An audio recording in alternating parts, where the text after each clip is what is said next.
এই 24-এর স্বাধীনতার পরেও আমাদের অনেক ভাইদেরকে এখন আমরা বলতে শুনছি যে আমি অমুকের সৈনিক। কথা বলেন না কা? আমাদের ভাইদের এখনো এই যে কি বলে, এখনো তাদের জ্ঞান আসে না। এখনো আমি অমুকের সৈনিক, তমুকের সৈনিক, অমুকের আদর্শ বাস্তবায়ন করতে চাই। এখনো কিছু ভাইরা এরকম আছে, ঠিক কিনা বলেন?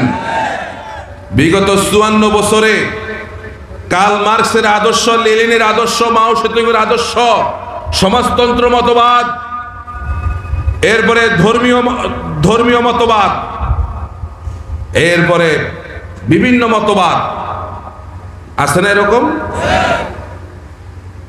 ধর্মনিরপেক্ষ মতবাদ, পুঁজিবাদ 54 বছরের চাইছে আমাদের এই দেশে শান্তি প্রতিষ্ঠিত করতে, কিন্তু তারা শান্তি প্রতিষ্ঠিত করতে পারে।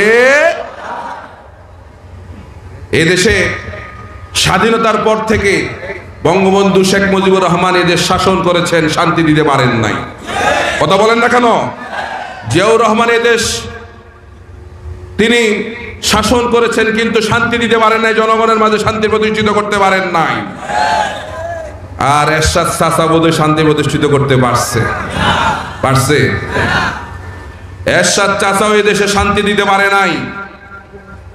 এরপরে মঈনুদ্দিন ফখরুদ্দিন এই দেশে শান্তি দিতে পারে নাই। আর বিগত 16 বছরে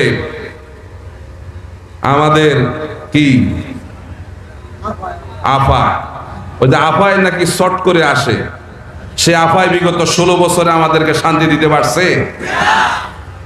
এই বিগত 54 বছরে যেহেতু কেউ আমাদেরকে শান্তি দিতে পারে নাই, এ দেশের 18 কোটি মানুষ এখন তারা নতুন শান্তি খুঁজছে, কোন দিকে গেলে শান্তি আসে, ঠিক কিনা বলেন?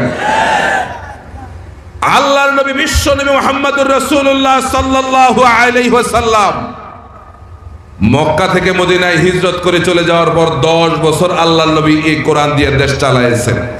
কথা বলেন না কেন? এতে কোনো সন্দেহ আছে? মদিনার রাষ্ট্রে রাসূল শান্তি প্রতিষ্ঠিত করতে পেরেছেন নাকি পারেন নাই? তার মানে ঐতিহাসিকভাবে প্রমাণিত আল্লাহর কোরআন দিয়ে দেশ চললেই শান্তি আসবে, আর না হলে আসবে না, ঠিক কি না?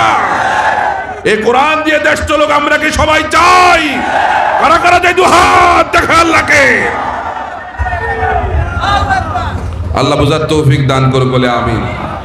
তাহলে কোরআন দিয়ে দেশ চলতে হলে রাসূলের আদর্শকে, রাসূলের সিরাতকে সামনে রাখতে হবে, ঠিক কিনা? কারণ গোটা কোরআনটাই রাসূলের সিরাত, ঠিক কিনা?